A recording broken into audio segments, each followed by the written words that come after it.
আর দিলীপ ঘোষের বিরুদ্ধে কমিশনে অভিযোগ তৃণমূলের। কমিশনে নালিশ, দিলীপের বিরুদ্ধে হুমকি দেওয়ার অভিযোগ, নির্বাচনী বিধিভঙ্গের অভিযোগে সরব তৃণমূল। কথা বলবো প্রতিনিধি সোমরাজের সঙ্গে, কোন ঘটনার পরিপ্রেক্ষিতে কি অভিযোগ, কথা বলবো, জানবো। সোমরাজ, দেখো, যে অভিযোগ তৃণমূল কংগ্রেসের তরফে করা হয়েছে সেখানে বলা হচ্ছে শ্যামপুকুরের বিধায়ক শশী পাজা এবং কামারহাটির বিধায়ক মদন মিত্রর বাড়ি লক্ষ্য করে হুমকির কথা বলেছিলেন বিজেপি নেতা দিলীপ ঘোষ। এমনকি কালীঘাট ও চেতলা এলাকায় আতঙ্ক ছড়ানোর চেষ্টা হয়েছে তার বক্তব্যকে কেন্দ্র করে বলেও তৃণমূল কংগ্রেস অভিযোগ জানিয়েছে দেশের মুখ্য নির্বাচন কমিশনারের কাছে।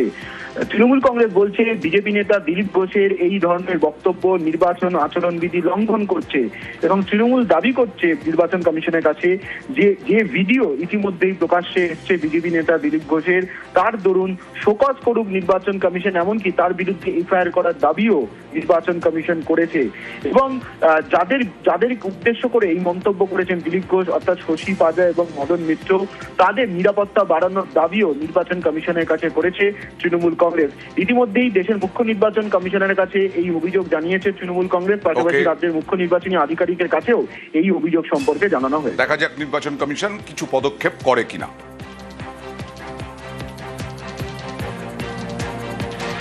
আর বিভিন্ন প্রার্থীর একটু প্রচার দেখাবো, যেমন শোভনদেব চট্টোপাধ্যায় আজকে সকাল থেকে প্রচারে নেমে পড়েছেন।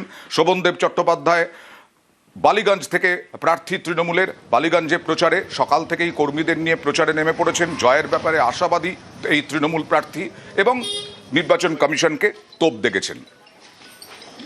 বালিগঞ্জে ভীষণ, ওরা অনেক আগে জানতে পেরে গেছে আমি জানাবো, তাই অনেক আগে থেকেই আমার বাড়িতে আসা যাওয়া করছে এবং ওরা একটা কথাই বলছে যে সুব্রত মুখার্জি আমাদের খুব প্রিয় বিধায়ক ছিলেন, তারপরে আমরা একজন ভালো রাজনৈতিক ব্যক্তিত্বকে পেয়েছি। অতএব আমাদের মনে কোনো জায়গায় কোনো দ্বিধা দ্বন্দ্ব নাই, ঐক্যবদ্ধভাবে সবাই লড়বে। ইলেকশন অথরিটি, ইলেকশন কমিশনার যিনি হয়েছেন সারা দেশের, আমি মনে করি না যে উনি তার নিজের পদের প্রতি সুবিচার করছেন এবং তিনি যে ভূমিকা পালন করছেন 100% একটা দলের হয়ে কাজ করা যাকে বলে সেই কাজ করছেন। প্রভাব কিছু পড়বে না, মানুষ সিদ্ধান্ত নিয়ে বসে আছে। অর্থাৎ পুলিশ বদল করে দিয়ে ওরা যে সমস্ত ভয়ের একটা বাতাবরণ তৈরি করার চেষ্টা করছে, ওগুলো করে কিচ্ছু হবে না। একজনও তৃণমূলের কর্মী ভয় পাবে না। বেহালা পূর্ব এর বদলে এবার বেহালা পশ্চিমে তৃণমূল প্রার্থী রত্না চট্টোপাধ্যায় জনসংযোগ করে এভাবেই প্রচারে রত্না চট্টোপাধ্যায় এর আগেও বিধায়ক হয়েছেন বেহালা পূর্ব থেকে, এবার বেহালা পশ্চিমে তাকে প্রার্থী করা হয়েছে।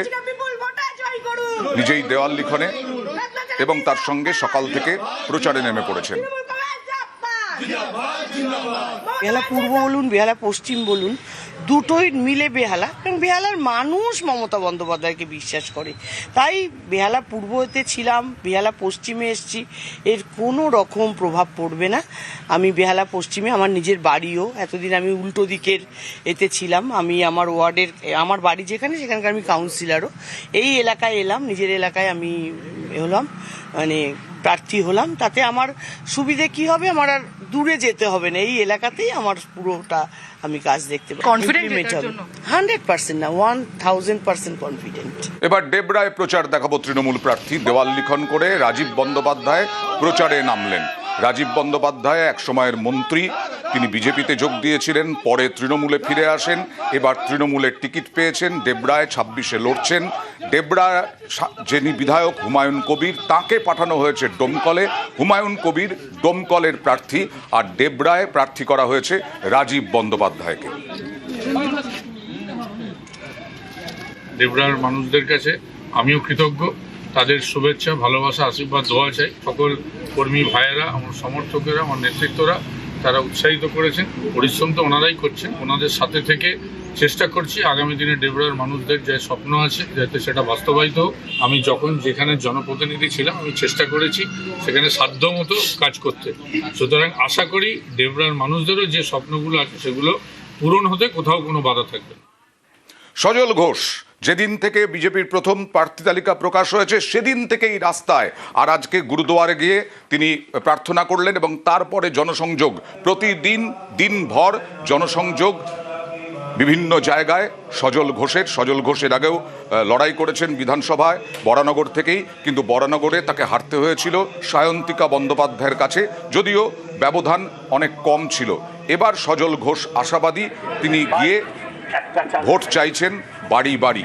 প্রচারে সজল ঘোষ ডানলপে গুরুদুয়ারে বিজেপি প্রার্থী, বরানগরে বাড়ি বাড়ি ঘুরে জনসংযোগ। আপনার কাছে বরানগরে দ্বিতীয় কোনো পথ নেই, আপনার কাছে একটি পথ, ভারতীয় জনতা পার্টি, চিহ্ন পদ্মফুল। একটা সুযোগ দিন, ভালো লাগলে তারপর 5 বছর রাখবেন, 5 বছর পরে না হলে 5 বছরতে। আপনার কাছে বরানগরে দ্বিতীয় কোনো পথ নেই, আপনার কাছে একটি পথ, ভারতীয় জনতা পার্টি, চিহ্ন পদ্মফুল। একটা সুযোগ দিন, ভালো লাগলে তারপর 5 বছর রাখবেন, 5 বছর পরে না হলে 5 বছর বাদে বিদায় করবেন।